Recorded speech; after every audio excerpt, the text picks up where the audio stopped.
El Festival Internacional de Cinema One Shot ja ha obert la convocatòria per a rebre obres que es vulguin presentar a la quarta edició, que tindrà lloc al mes de novembre. El Coro Vell vol consolidar el certamen com un esdeveniment cinematogràfic de referència a la ciutat.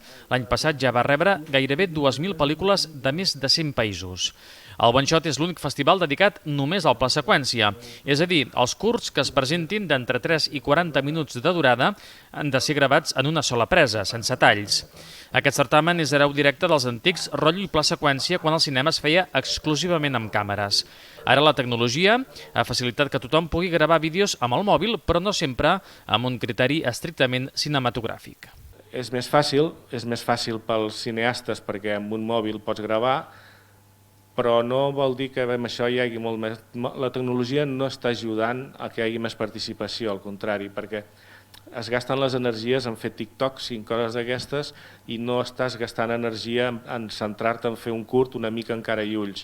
O sigui, sí que acceptem treballs que siguin pla seqüències, que a vegades són coses molt senzilles, però potser expliquen alguna cosa interessant, però en realitat el cineasta que està participant és un cineasta que ho fa per la seva passió al cine.